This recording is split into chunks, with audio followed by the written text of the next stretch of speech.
Hey everybody, it's that time. Time to get 8 inches high.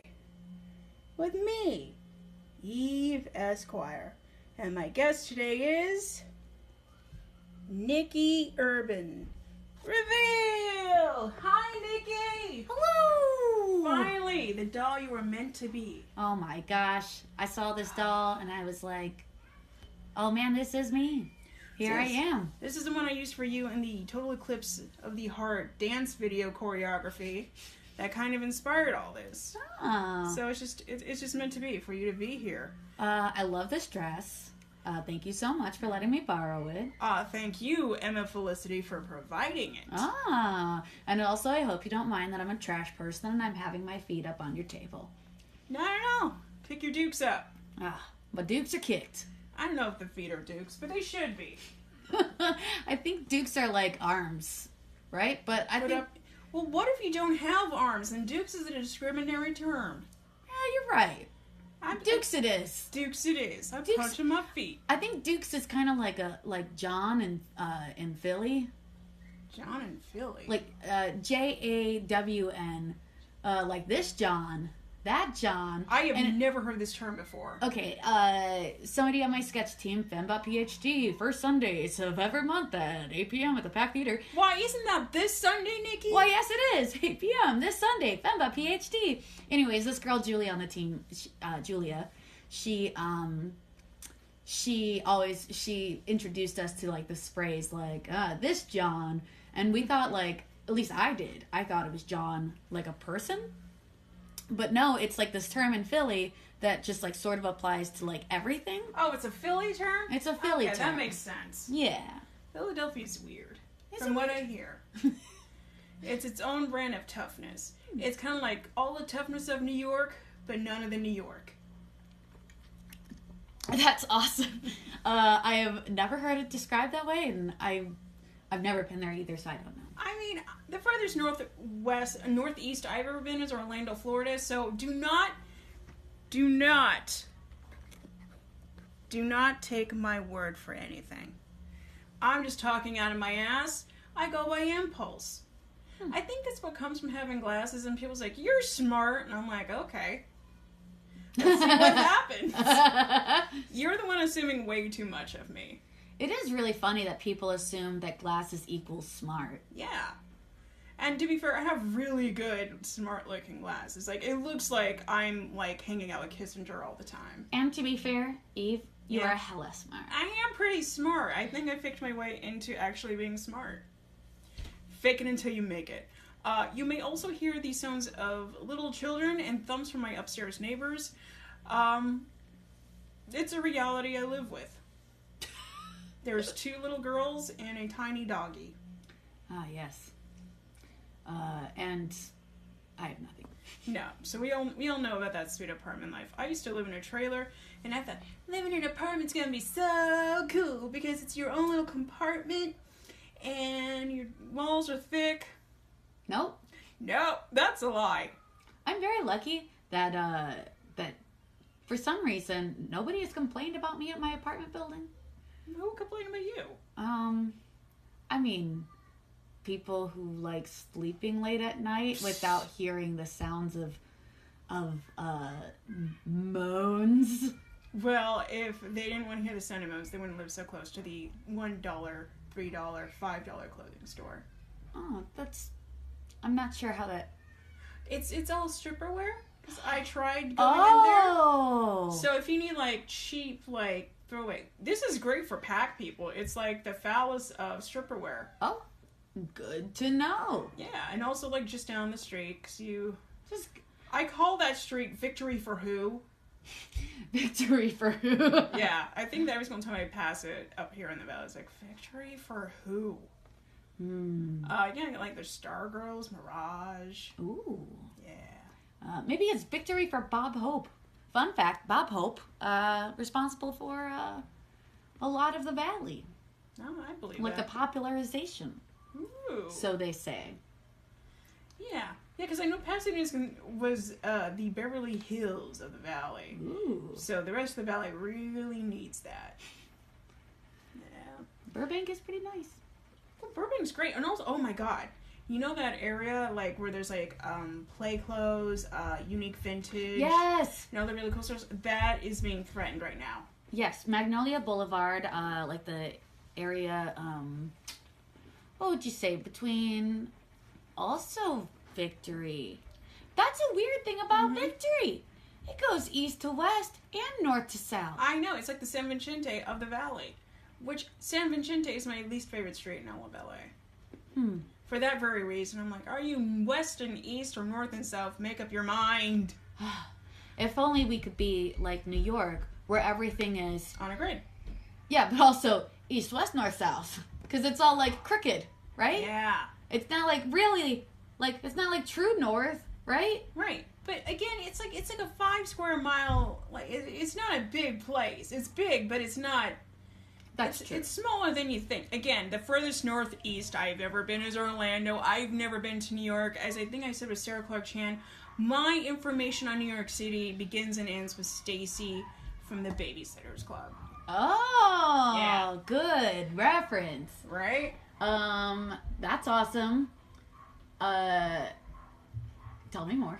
Oh, I don't know. It's just like, I remember picking up a lot of information from Babysitters Club books, including ballet, because Jessie was a ballerina, so you'd learn all these... yes! How she would walk from, like, toe to foot, or toe to heel. And, like, you learn, like, fancy terms, like tour jeté. Yes. And little bits of French. I learned my first French words from, a book, like a Clueless book.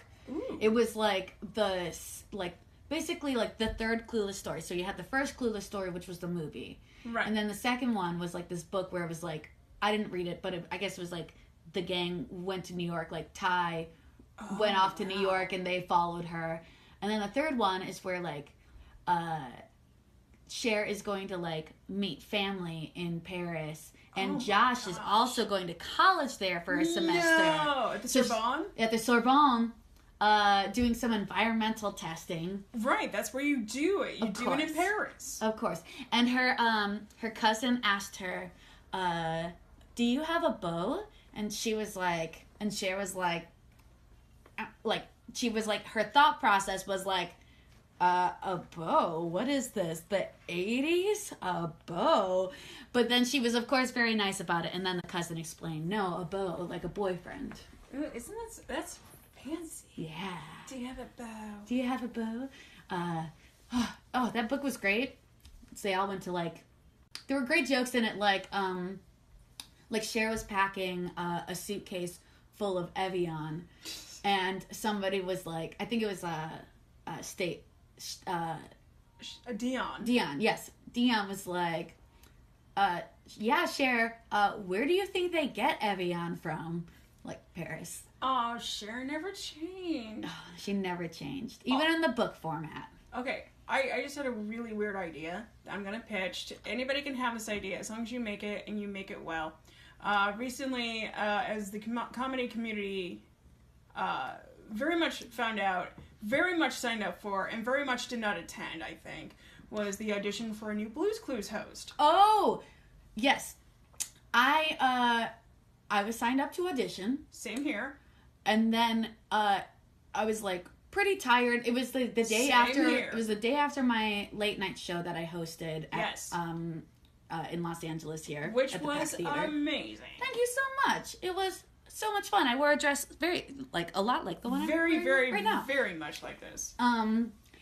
Yes, it was super fun. But then it occurred to me, sort of like in the process of doing that show, I was like, oh, they will absolutely never hire me for this. Like, yeah. And not for any lack of talent, but purely because I'm, like I'd say trash person, but that's not really fair. I'm just a very open person. There you go. Yes. So here is my pitch and challenge. Okay. Dun dun dun dun dun. This dun, is dun. the challenge, the Eve Esquire challenge to all sketch writers out there. Dun dun. Oops. That's okay. Sorry. Write a parody called Blues Clueless. The possibility... Oh, shit, that was a great reaction. Guys, the possibilities are endless. The Blues Clueless. Okay. Blues Clue. Yeah, I think it writes itself. All right. Yeah. Let's do it. I Hey, think so. you know, What? you also could write that. I could write that, but with what time? Ha ha!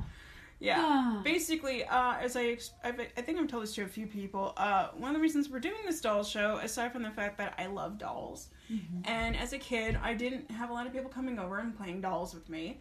I did go to other people's houses. My friend Sheila had, like, a treasure trove of My Little Ponies that would make Jenny Foster jealous. Very few people will get that reference, but those who do, they know it's solid. My neighbors had a lot of strawberry shortcakes and Barbies. I had Rose Petal, which that's what Nicky is. This is from Rose Petal Place. Her name is Rose Petal. She was voiced by Marie Osmond in the cartoon specials. But yeah, I like to have people come over, play dolls with me. I feel it's very kind of therapeutic. And it makes me feel like, oh, I have friends. And also I get to work from my home. Woohoo! Which is why something I've been teasing to a few people about is that some people have asked me, how come no Barbies? And I'm like, oh ho, people. You think I would forget about Barbies? No. The plan for that is that I want to do more improv. But again, I don't want to leave the house. But I have a fantastic in-depth outline for a soap opera that me and my friend Erica once wrote. Oh. So we're going to lead the larger, taller ladies, they're not larger, to an improvised soap opera. That's awesome. I love that idea. So we're going to be rolling that out. And of course you're invited to be on that as well whenever you can. Again, it's like, you know, just basically per people's schedules. You know, it's like, I don't have time for a commitment for this, but once in a while, you got it. That's awesome. Yeah, I think a lot of us are at the age where it's like, we have shit to do. Yeah. Like sleep. Yes. Sleep is good. Oh, I can't wait to go to sleep tonight. But again, I have my upstairs neighbors. Those kids don't go to sleep till like 11, I swear to God. Aww. And they wake up at the crack of dawn. No. Yeah. To have that much energy. I know, right? Oh, man. I don't know. I didn't actually have that much energy as a kid either. I see notes back here, but I don't know what that is. Some people have asked me, oh, what should I expect? Is there an interview format? And, like, I'm going to come behind the dollhouse, if you will. This is an idea for a format that I never follow. I never follow this because we're always just talking. And, yeah. So I'm really into processes. I like processes a lot.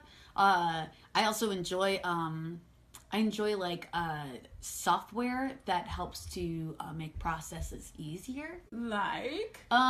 Just like on a very basic scale, I fucking love Google Drive. Oh, just like as it's very user friendly and it's so I love filing things. It's like sorting Lego. Yeah. P.S. BTW. No, I said Lego. I like that. Which is plural and singular for Lego. I like that so much. Oh, yeah. A lot of people say Legos. And having worked at the Lego store at Downtown Disney in Orlando, Florida. What? Oh, yeah. I worked there as a second job to pay for moving to Los Angeles. When I decided in 2009 that I was going to move out here, I decided I would get a second job and happened to have knew somebody who was the manager there at the Lego store, and it just kind of worked out perfectly. That's really great. My side hustle, because I worked as a waitress, and my side hustle was selling my toys.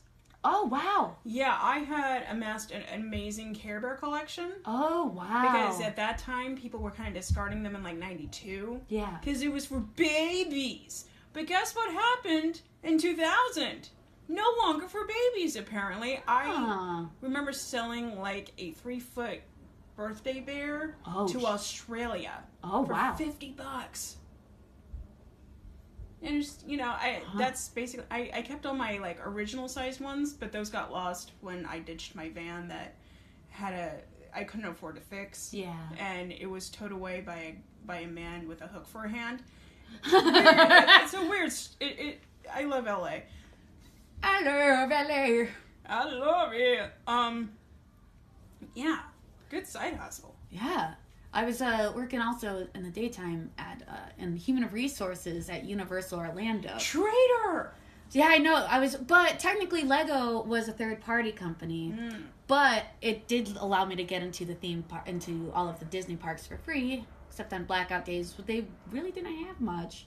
Wow. And then we would get, like, free tickets every so often as well. And, of course, free to Universal, right? Free to Universal anytime. Okay, here's... Because I think I talked about this, Jessica Melchery, my first guest, and also a member of FEMMEBOT PhD. Whoop, whoop.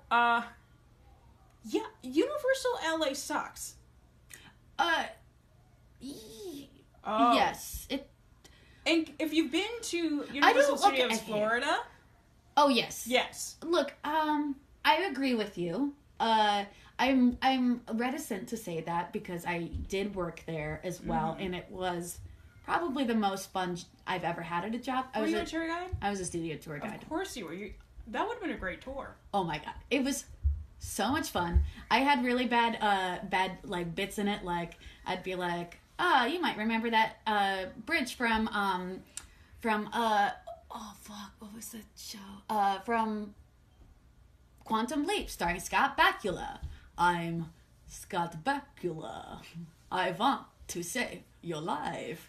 And people would just like kind of ignore me or look at me, but occasionally I would get somebody who would be like, would snap out of their like Riviere and be like, "What the fuck did you just say?" Okay, no, let's talk about how criminally insane it is that Bakula has never done Drakula. Okay. I love that. That's criminally insane. Sketch challenge number 2. Bakula's Drakula. That should write itself. Again, I could write it, but I don't know if you can see here in the background. I got a play coming out, people. I have a play that Nicky is starring in with Liz Stockton. Who, me? You. Hey, sweet dress. Thank you. P.S. BTW. Yeah, I made this out of a pair of panties that I actually made into period panties, and I have this thing where if my underwear gets stained like that, I can't wear it casually because I know, and it lets my self-esteem down. Here's something that I thought of before coming over here. Yes. I was like, in my bedroom, like making my bed, and I was just like, it really says something, some stuff like that. Because I have not had one person in the past year tell me, say anything or be weirded out by the fact that I have giant period stains all over my sheets and have not even bothered trying to change them. So I feel like I'm like taking some steps up here with you. That's good. Yeah. Yeah, like, see, for the longest time I thought I was the one who got stains in their bed. Oh, really? Yeah, I don't know, I have the internet and everything. You think once you get on the internet, like, the secrets of everybody else's life is going to be revealed to you? No. But they don't like to admit this stuff. This is, I think, why I do the type of comedy I do, where it's kind of revealing and embarrassing. Yeah. So I'm just basically saying, am I the only one? Me too? I will say, the favorite thing is, like, we did the Mel Brooks, Blazing Tassels Burlesque. Nicky was fucking outstanding. I hope she continues to do burlesque because she's made for it. Wow. I did a bit with dolls where I played with dolls. It's exactly what it sounds like. I played with dolls in a burlesque setting. The thing that I loved is that people came up after me and was like, I used to do that too. And it was like... The dolls were having sex, obviously. And then... I had sex with the doll. And people were like, I used to do that too. And I'm like, yes. Thank God. Thank God. And I realized that there's this, like, just this whole untapped fertile crescent, literally a fertile crescent, because it's all female shit, where it's like, you know what, we never used to talk that we used to do. One of my old favorite jokes was like, I never masturbate, I never do that all the time. Because, like, you're just like, you want to say something, but, like, you're always shy, your friends like, I don't get zits, meanwhile your face is full of zits. Right? It's like, you just do this thing, it's like, nothing embarrassing happens to me, that's why I'm a towering thing of self-esteem. None of us are. I'm like, I have this theory. Because, like, there's a couple guys, like, at the Pack Theater who are not very talkative. Mm-hmm. Now, it can either be column A, they're an asshole, or column B, they're very awkward. Yes. And I'm trying to focus more on the awkwardness and just be like, you know what, that's cool. They've always been nice to me when we've had a talk, so... Rarely do I put people in asshole category anymore. Mm-hmm. So that's nice. That is good. And I think, men, talk about the stuff that you feel like nobody really wants to hear, like the embarrassing stuff.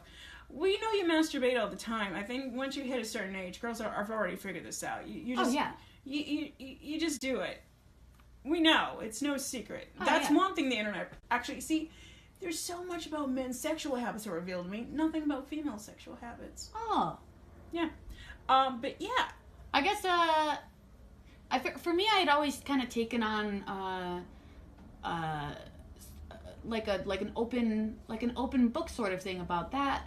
Like masturbation and things like that. Or just, like, being gross or like farting, things like that.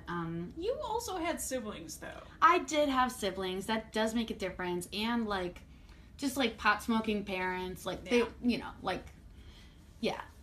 Yeah, I'm an only, so I don't have any cousins and there's no other grandchildren, so it's like, me. And I think my family kind of forgot that I didn't have siblings to teach me some of this stuff. And they forgot to teach me a lot of stuff, so I just kind of, like, the day I got encyclopedias, it was, like, the greatest day of my life, because I'm like, oh, I can look up what masturbation is. I thought I invented that. Seriously, like, I was like, why is anybody doing this all the time?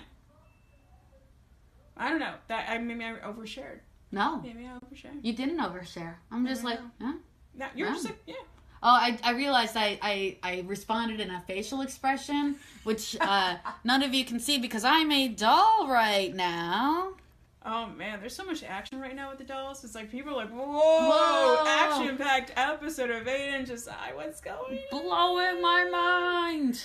I feel like this is going to end up being a shorter one than usual, right? Or no? Maybe. We have a rehearsal for DORKID in a little bit.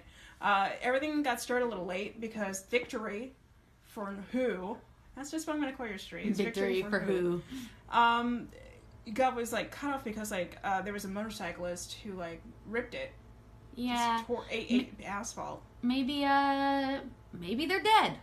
Oh. We don't know. But interesting thing, like, you know, I see it, I look down, I'm like, oh, okay, something happened. And like as I'm like leaving my apartment, I have this like, I live in this sort of it's an apartment complex where there's a lot of artists and things like that. But there's this one woman who lives there who has lived there so long, and it's rent controlled, which is amazing. She's lived there for so long that it's now at the point, like, this woman has a 1-bedroom apartment, and I think, like, I don't know, she pays very, like, insanely low for anywhere. So essentially, we're all paying for her rent, like everybody else in the building, like, but I think it's fine. Like, she's lived there for so long, she's older, she's nice enough, she's like one of those like nosier ladies, so she points out the she's like, oh yeah, everything's closed off there, and I'm like, yep, and she's like, oh yeah, guy, motorcyclist just like drove right there, and she was just like criticized. She's like, oh yeah, he's probably dead, but he was driving too fast. And I was like, that'll teach people to drive fast down this road. I'm like, no, that won't. No, that'll just teach us how to drive fast in the back road of a Victory where there's barely enough room for 2 cars to go and cars parked on either side. Yeah. I don't know when I started doing that noise. I blame the Midnight Show. Oh, yeah, maybe. Maybe before that even. Well, I mean, we all love Price is Right. Who doesn't? Right? Speaking of, I'm actually going to I'm going to the last show. Oh. The Midnight Show. Oh, yeah? Oh, did you get tickets? I got my tickets. Shh. Guys, okay. Imperative. Get your ticket to the last Midnight Show. It's happening in just over a week. Oh my God, I can't believe I forgot. It's probably sold out. You guys are not going to be able to get this ticket for much longer because it is the last show now. So I'm like, literally, I pulled out my phone to like, all right, I'm going to get this ticket now while I'm remembering. Because I'm one of those people who has to do like, oh, I can multitask. We can keep talking, but... I trust you to multitask. I can't do that. I'm bad. Like, the most I'm doing is like making sure my live stream is still foxy fine. And it is... And walking back over here to look at Nikki, buying her ticket for the Midnight Show. You see, I love the show because I can do so many plugs for local stuff. Yeah, that is pretty nice. That's the sound of Nicky multitasking. That's just like the slightest of delays. Fun story about the midnight show. I used to take classes at the Mission Improbable's West Side Comedy Theater. We own comedy this side of the 405. People ask me, is that a real saying they have? And yes, it is. What? How? That's amazing. I know. So, I used to take classes there, and Jeff Sloniker, who's part of the Midnight Show, one of the founding members of the Midnight Show. I think they're all founding members, though, right? No, not at this point. Wait, Okay. I don't know. I don't know. I saw their last show because I haven't seen it for years. Right. And then I was like, well, it's the last ones, and it was very much an integral part of my Of course. LA coming up, and so I was like, all right, I'm gonna go see it. But then I got like wasted. I don't remember any of it. Apparently, I was like yelling like one of the members is my coach, Curtis Rainsbury, and I guess I was like just like screaming like Uncle Curtis, I love you, and like elbowing my friend. I was like, what's gonna happen? What's gonna happen? Spoiler, funny. Sorry, I interrupted. No, it's okay. Very excited. That's what happens. I'm gonna give Nikki time to go buy her ticket. Yeah, Sloniker was my coach right when the Midnight Show was starting, and he was always just telling us like, do comedy other places, don't just stick to the West Side. We got a slot at UCB. Finally, it's a shitty slot, but we have it. We have a monthly show at UCB. He was so happy about that. He once moved a rehearsal from Santa Monica to his place, which was right by UCB at the time, just so he could be in a show later that night. Ah. Which probably wasn't a great show. He's like, I don't care if it's not a good show, it's UCB. Question. Yeah. Did you buy your ticket for the show coming? This is not the last show coming up here. This is the last show. It's in August. It's in August. This is the one that's gonna be penultimate. This is penultimate. It's not even it's not technically a midnight show. It's a special with Eric Jennifer. What the fuck did I buy? Oh, it's a great show. Okay, I have a ticket for sale for the July Midnight Show because I didn't understand. Sorry. All right. Well, okay. Go see it anyways. Hal's a really funny guy. Yeah, he was on America's Got Talent. This is my Hal impression. He was on America's Got Talent. Did he have talent? He was Eric Jennifer. I don't know. He's Eric Jennifer, which is very funny. Yeah, that He's a very really good boy. Yeah, very good boy. I've seen that. I did a show at Nerdist. Oh. A character showcase, which I had no business doing. Disagree. Nah, it was not a great thing. I was not good, but Hal Rudnick was great. He better be. That's why he makes the big bucks. Does he make big bucks now? I'm assuming. He literally teaches people how to be characters, so he better be good at it. I hope so. He is. I know he's good at that, but talent is not a thing anyone needs to doubt from him. I just want to make sure he has riches. Yeah. Yeah. Everybody deserves riches. We all deserve the richness of friendship and knowing that we are good people who try our best to think of others. I agree with that. I was thinking on the way over to your place, and like I've recently come to this place in every avenue of my life where I'm just like really happy. Like there's some shitty stuff going on in my life. I don't have as much money as I actually need to live from month to month. But on the whole, I would say my life is going pretty good. And I realize it's because my goals changed. Awesome. Like, you know, like when you come out here, it's like, I'm going to take the town by storm. I'm going to do this. I'm going to do that. I have so much talent. And then you get humbled. Sure. For a while. And then you go through an asshole phase. Yeah. Have you gone through your asshole phase yet? I don't... You know, honestly, I don't think so. Maybe you are going through it right now, and your asshole phase is just really... It's kind of like when you get your period, but it's like a light period. No, I feel like I'm conscious of this now, because I feel like my asshole period could be coming up. Because here's the thing, like, I haven't really applied myself a lot. Like, I've been like, all right, I've been working on being a comedian, which is like, and finding my voice and taking my time with that and not like rushing it. And now I'm at that point where I'm like, okay, like I'm ready to fucking do this. But now I'm like, okay, with that, with trying also comes rejection that I didn't have before because I wasn't doing it. So like literally today I got my first like rejection letter from a manager who like I submitted, and they were very kind not to leave me waiting, but they were like, thank you for submitting. I have to decline at this time. And I was like, okay, that's totally fine. So, like, I'm trying to work on not having that asshole period where I become embittered from, like, rejection and just, like, keep remembering to do what I love doing and appreciate the work of it. So that's really good. Yeah. Well, mazel. Easier said than done, so we'll see. Yeah, we'll see how it goes if I have to deal with some real shit. I'm kind of happy. I think I'm within my asshole phase. It peaked in 2010. Oh. So, and that's why I went off to do a lot of bad decisions after that. Oh. But, you know, I'm glad it was in the past, and I've had time to make that up.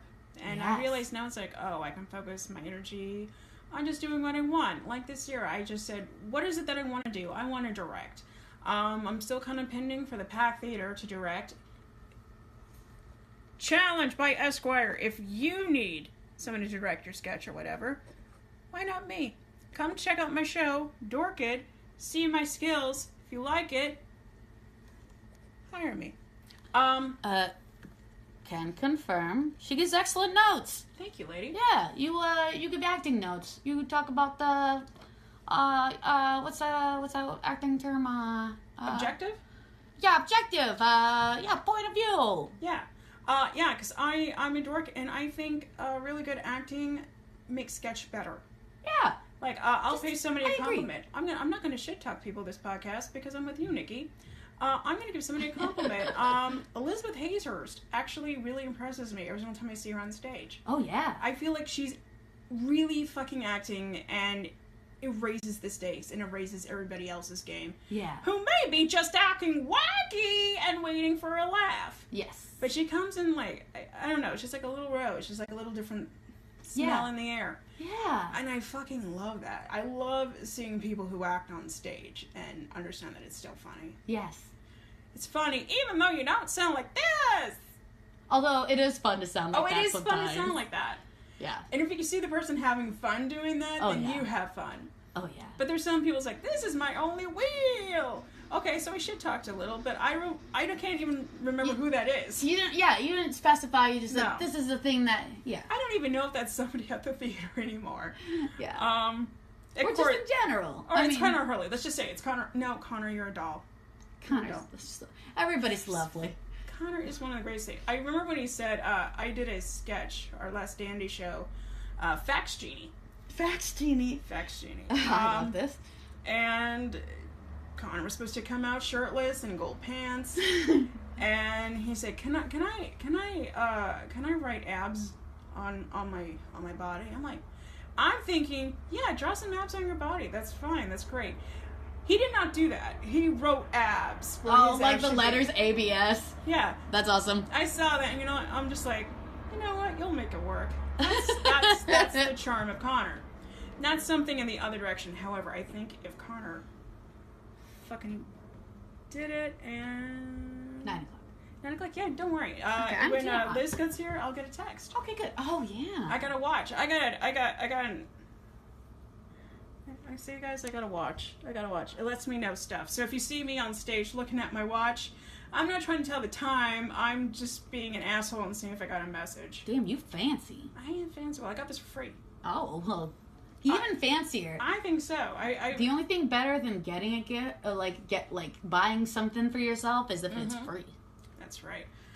Back where we were talking about directing, and then I pitched my play. Direct, but it was right before then. I don't remember. I don't remember. Oh, the asshole phase. Oh, yeah, I just basically told myself, what do you want to do? I said, I want to direct, and I want to work from home. And this year, I'm doing both of those things. I just went after my dream projects. I didn't wait for them to come to me. Aww. And I think that's what people... If I could give good advice this episode, it's like, just figure out what Singer means to do in regards to your dreams and trying to do that. Like, obviously, my unicorn ranch isn't in full effect right now. But who's to say it won't be in 5 years? If, like, I'm like, I got $5 million and I got super glue and white ponies. I can make this happen. So be it. But now, Unicorn Ranch in Montana is going to have to wait. That's fine. But I can definitely throw up a show at the Pack Theater. Hell yeah. I love those guys. It was very, very, very supportive. Yeah, I agree. It's nice. I'm a big fan of dreaming, like, I'm a big fan of, like, dreaming, like, widely and openly and having, like, and being, like, you know, letting your dreams be very vibrant and not sort of, like, sticking down to, like, there's a difference between, like, dreaming and goals. And, like, what makes setting goals, I think, I'm just spitballing here. I think what makes setting goals, like, the most effective thing, like, is to have a lot of dreams that you can base those goals on.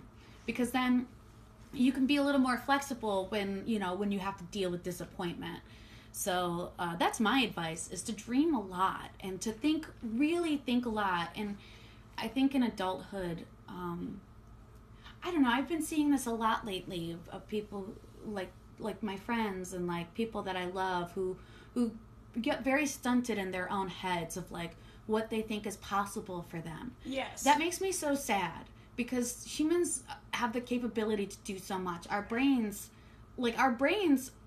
can, like, your brain is a muscle just like any muscle, like, and you can, like, rewire your brain. You can, but you can create new habits. Your brain is entirely moldable. Like, you have the power to do so much. I mean, of course there are limitations, but there's like infinite possibilities nonetheless, even within your limitations of what you can experience and feel at any given time. I mean, absolutely. I think, like, you and I, we both grew up kind of poor. Yeah.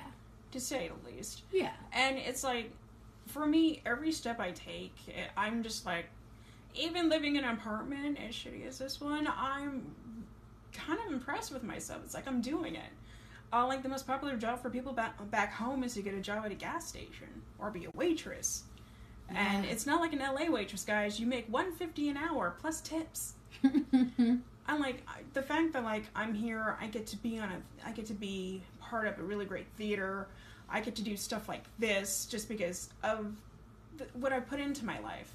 Because, like, my big area is, like, I want to entertain and inform people and just have everybody feel more empathy, I guess. Yeah. Is my biggest aim. I just want people to realize, like, calm down. We're all in this together. Yeah. If I could do this for the 2020 election, oh, God, I think I would be a dream maker.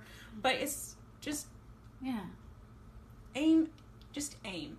Yeah. And I think that's something that one of our favorite people I know, Joey Clift, he and I had a discussion once about just, like, if you aim towards what you want, wherever you land, it's going to be unique and different enough that you can call it your own and you'll be closer, or you may find that you like that.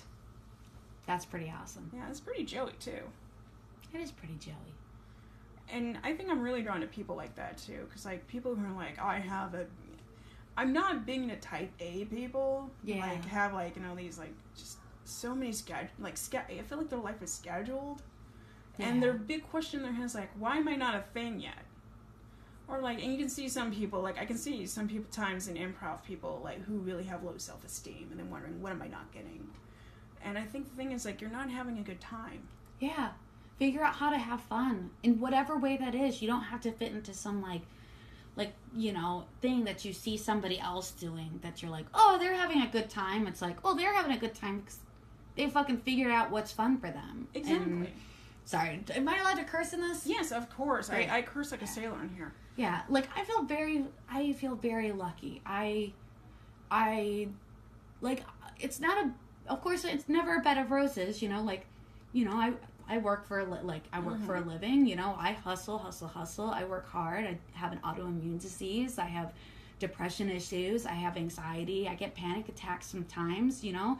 I don't have a great past, but, like, day in and day out, I can say without a doubt, even on my very worst days, that I am incredibly lucky that my experiences have led me to this point where I can be like, I get to do what I love. Like, every single day, I get to think about the things that I love, and creating and making something, even if it's just like goofy or stupid or, you know, like pointless or not gonna make any changes in the world whatsoever. Like, it doesn't matter. It doesn't all have to be like, it doesn't all have to be like mind-blowing, life-changing things. Nope. You don't have to say something with everything you do, but you do have to at least have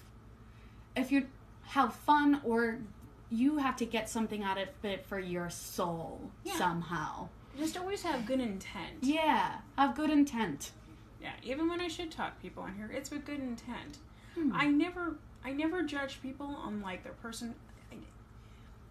I think I give more critiques than I actually shit talk, just because like I see such good in people, and it's my biggest dream to direct and just tell people, it's like, I see what's stopping you. Yeah. Here's how I can help you, because I want to release the inner potential in you so bad. Well, I'll say this about you, Eve. I wouldn't call you a negative person by any means. Thank you. Like, you're not. I wouldn't even say you're like shit talking, because you have that great balance of like being open-minded, being positive, and sharing how you feel when you feel positively. And then also, you know, looking at things with a critical eye. There's definitely value to be said there. Like, that's really important, and especially as a director, to look at things with a critical eye, where, you know, and you're really good at communicating. Thank you. You don't have to generally deal with that problem of like, you know, like some people who have amazing critical minds, but they aren't good communicators, and it like ends up biting them in the butt. And when in reality, it's like they're offering an incredible service, you know, like. But then they'll be misunderstood because their tone or how they come off, and that's like so unfortunate. And like sometimes that happens to me because people don't understand my tone. And again, sometimes people just assume that I'm really smart, and they assume that they can't understand what I'm going to try to tell them. And the thing is like, I'll try it once, and if I see there's confusion, I'm like, okay, I need to rethink, because like I always assume everybody is very smart as well, because I feel like, it's like, treat people the way you want to be treated. I'm like, we're both smart people. We wouldn't be here if we weren't smart people. Right. But it's like, I deal with a lot of clients in my day job, and I realize what makes sense to us on our side of things doesn't always make sense to them. So sometimes I'll take a little extra, actually I'll always take a little extra time. It's like, here's how you could probably best understand this. Let me know if you have any questions. And usually they're very thankful because they don't understand or read our reports or something. Yeah. And it's like, just taking the time to help people out like that, I think is really necessary, because communication is the number one thing that divides us, and is probably one of the only things that can unite us. Yes. So if you hear me shit talking you, it's probably true. That's what I'm saying. No, it's just because I have a deep desire to see people achieve their best. I really do. It really, because like I still feel like you and I have the similar thing. We have friends, family back home who may not have the same feelings about our current president as maybe we do. Right. And I don't want to shut them out. And yet, for me, it's this whole thing is like, if I can get it, and I came from you people came, I believe that you can get it. Right. I truly believe that. That's why Roseanne disappointed me so much, because like the cast, most of the cast and all the crew I knew were like, this should work like gangbusters. Right. But because Roseanne was there, it kind of got confused. But again, she was the main draw for those people who needed to hear that message. Right. I watched much of the show, and it was like, this is really helping. Yeah. I can see how this can help. Yeah. Yeah. I guess I just, I feel, I recently cut out my family, so because of, you know, the Trump stuff, and right, and it just came down to a matter of a lot of his policy, like a lot of policies and stuff that like he encourages, and a lot of his language is really harmful.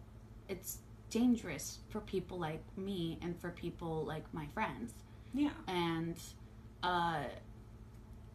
there wasn't any getting around that with my family, and I really was trying, like I was communicating that to them, and trying to be, you know, like, so they were all saying, like a year ago, year and some change, like, the big thing was, like, oh, if you have family, make sure you're taking the time to talk to them and try to, like, actually, like, not just, like, have an argument online, just, like, you know, just, like, have a conversation with them and, like, you know, I was trying. But it makes it a little hard. And after a certain point, I'm just like, I can't do it anymore. And I don't want abuse in my life. And it feels like... Well, once people get to be abusive, that's when it's fine to cut them out. Oh, sure. Because people need to... Like, I deal with it. I have a narcissistic mother who's bipolar. And I talk with her. I do it best on my own terms, so I can manage it, so I don't get overwhelmed, and I have a panic attack, and I freak out, and I shrink. That's my big thing. I shrink into, like, a little like, quarter person. Oh. And I just try to hide myself until everything's gone away. But, like, once it gets abusive, it's like, no. This is where communication stops. This is where I need to stand my ground. It's not because you like X, it's because of the way you're treating me as a result of me disagreeing with you. Yes. That's not acceptable. Mm-hmm. That's what abuse is, people. It's doing something that's unacceptable. So I feel like people can discourse pretty well. Yeah.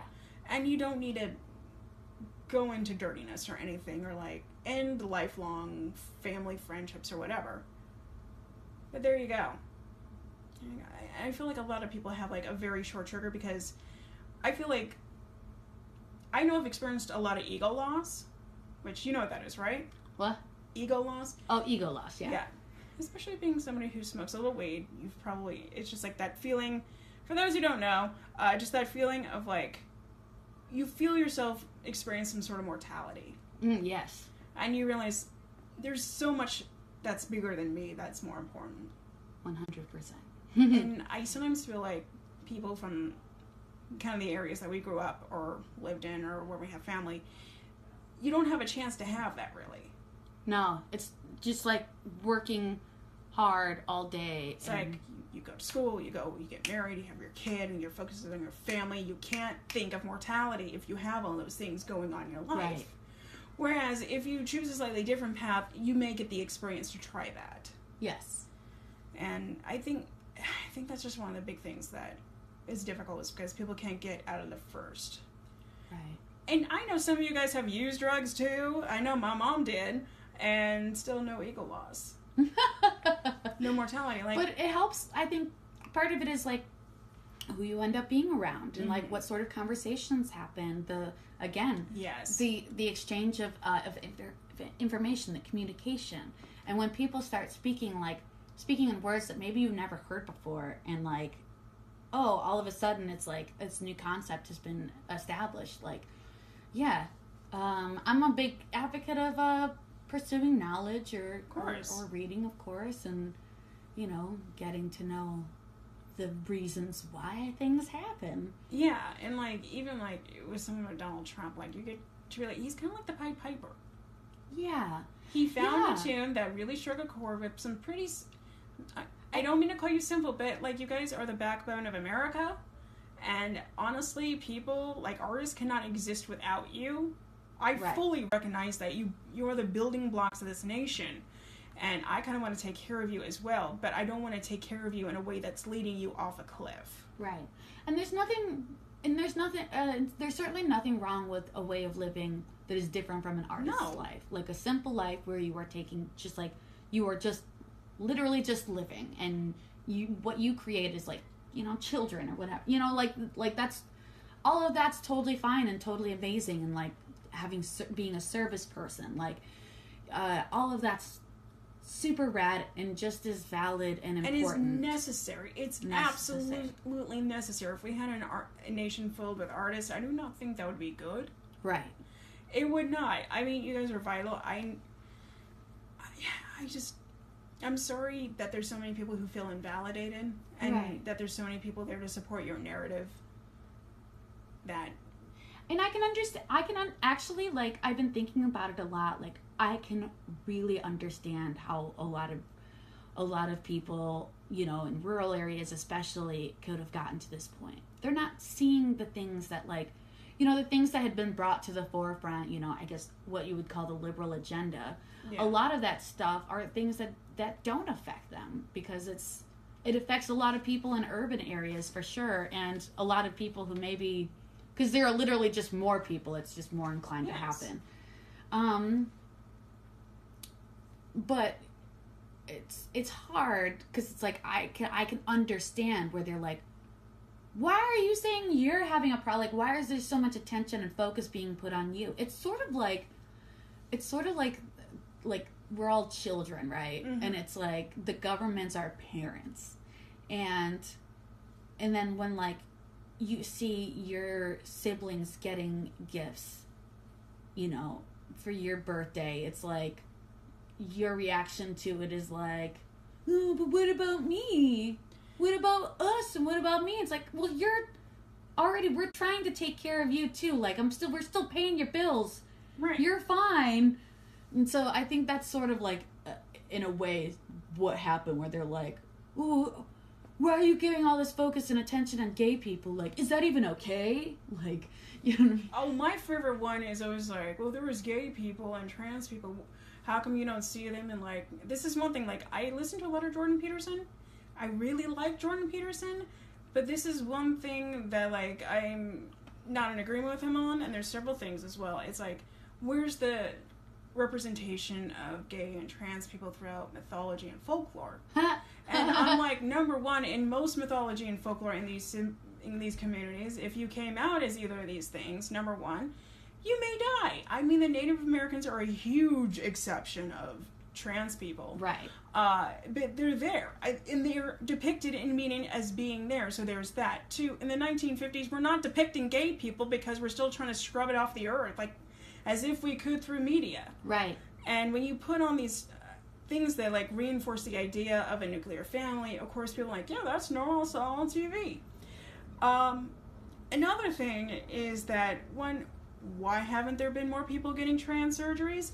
Well, we just kind of in the modern day kind of got trans surgeries going on.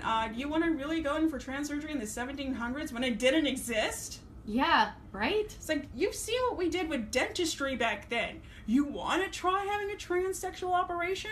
Yeah, they couldn't even have a fucking safe abortion until like 30 years ago. I remember reading a book of Nora Ephron essays where she goes to a women's meeting in the 70s and they teach you how to have a plan B, which is how to safely use a coat hanger. Jesus. This is a women's meeting, and it was empowering. Oh, she's fine with me talking about this. My mom got an abortion in the 70s, early 70s, and she said it was like, even this was at a doctor, this was like, a whole thing, and she said it was like it was like painful, and it was awful, and it was like, I mean, it's not like that anymore, but it literally was like a vacuum up there. It wasn't safe at all. Still not a great time. Wasn't. Like, yeah. Like, it's only recently gotten to where it's, like, safe, and women aren't fucking dying from it anymore. Yeah, and you know why more women are getting IUDs, maybe getting self-sterilization? Mm-hmm. Because, one, it's covered by insurance now. Yeah, and thank God. Some places. For now. I hope sex is natural. Sex is important. We should stop denying that it is and just do our best to be safe about it. Like a fucking roller coaster, you know what I mean? Like, or drinking a beer. We just established some ways to keep us safe from getting diseases. Right. And it's like, me and my boyfriend Donovan, we are watching, like, these old film strips.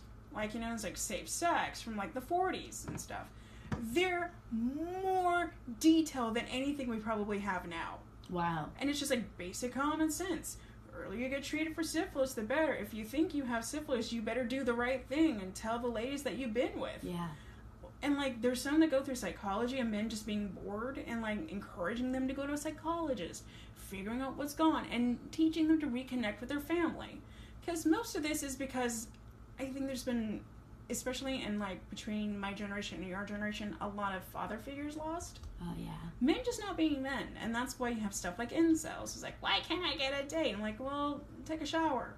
Get a job. Yeah. I mean, I joke about it, but it's really good, serious suggestions, and this is something that Jordan Peterson does talk about that I very much agree with, is that men kind of deviated.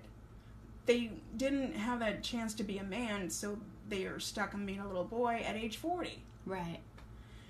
It's just really amazing. This is why the middle of the country is so important, because when this pattern breaks, this is when things get screwy. This is why you have more mass shooting. Yes. Because people are lost and without direction, and we're losing some really good elders of our entire nation now. And I'm looking around at who's probably going to be up, and if it's going to be Nancy Pelosi and Dianne Feinstein from, I forgot her name. Ugh. I did not vote for her. I voted for a really cool third-party candidate, actually, who did not make it. But it's like, thank God we have Elizabeth Warren. I mean, we kind of booted out Al Franken, who is a huge ally, and that kind of still feels like a frame-up. Because he was a very vocal opponent, and I kind of believe that this may have been a frame-up, just because he had a very prominent position in a kind of a swing state. I kind of believe that. Just from other things that I've heard, too, from people from SNL. I don't know. I don't doubt that he, look, I'm not going to say, I bet he did some, not great stuff. Right. Because, of course he did. I can't, I've done awful, there's no way I could look at somebody like him and be like, oh, he's perfect, when I know, I've done things, I was just recently, it occurred to me, literally, yesterday or today, it was, one of my favorite movies is literally, Wayne's World, and when I, think about it now, and I'm, thinking of that scene with, Cream of Some Young Guy, and, when he's, making, making jokes about, Asian culture, and it's, it made me realize, oh, man, we're not, nobody's immune to it, No. I love Revenge of the Nerds, where it has, a very... Yeah. There's, a scene of non-consensual, and, at the time when I first saw him, that's kind of hot. But, again, that's how my noggin was formed. Because that's what's in the media, and you're thinking, yeah, man, you go get her. Do we want to switch topics to something a little lighter? Probably. Let's do it. Probably. What's your favorite dance? My favorite dance, if anybody has seen my bit called Dancing Awkward, I have a few favorite dances. Yeah. All the ones I make up myself. Let's see on here. Oh, we're gonna. This is the antidote. Dance party. The first one I like is the gummy bear. Okay, what's that? How's that go? It's you're dancing to the beat, and then you move yourself as if there's a string attached to your foot and your right leg. I'm gonna do that. String attached with your left arm and your left leg. Kind of how a gummy bear is, it has just a bloop. So it's you jiggle bloop and wiggle, and jiggle and wiggle, jiggle. So that's the gummy bear. The other thing I like to do, again, strings attached to your feet and arms. I like the samurai.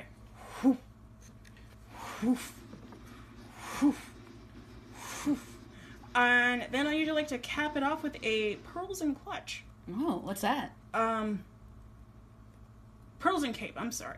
So first, you run your fingers down your chest as if you have a long, beautiful strand of Tiffany pearls. Oh, you just exposed yourself to everyone. Oh my goodness, you've gone wild. So, these are underwear, so you do that. And then cape. As if I'm out enough. Oh, fabulous. Clutchless pearls. I love this. I'm sorry, I keep moving this set.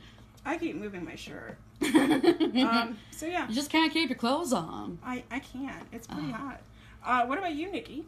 I would say probably my favorite dance is a kickball change. My god. Yeah, just that's my favorite. Probably my favorite dance move is just a kickball change. It's so fun. Kickball change. I can't do it. And it's exactly what it sounds like, as a kickball change. I took dance when I went to the American Academy of Dramatic Arts, aka the ITT Technical Institute of Dramatic Arts, where I had dance class twice a week. I've never taken dance because I was very scared about myself. Oh. I was afraid people would see I was trying. No. Yeah. So when I got to college and, and I got over here to California, I'm like, okay, now's the time to do new things. And I kept getting C's in dance because, you're not trying hard enough. I'm like, I've never tried before. No. I'm an astronaut as far as I'm concerned. And okay, kickball change, pot beret, grapevine, kickball change, pot beret, and tourget. And I'm like, I'm a little dizzy. But I tried my ass off. And I learned, I think I know more now than I did then. Cool. Yeah. That's so kickball change, God. That's fun. Old and fancy. Tell you what, let's wrap this up. Alrighty. Alright, I like to end every show with a rainbow. And I think we've talked a lot about positivity and empathy. And you know what a rainbow is? What is that? A rainbow is something that just, when you think of it, it brightens you. It's kind of like a rainbow that happens on your brain and just affects every little part of you. Okay. Is there anything you tell yourself that you can, help you get through the day? Some examples, Gina Ippolito's was Don't Yuck My Yum. CK was about her tits being out. Can't remember exactly, but I just say CK's tits and that makes me happy. Yay. Yeah. Yeah.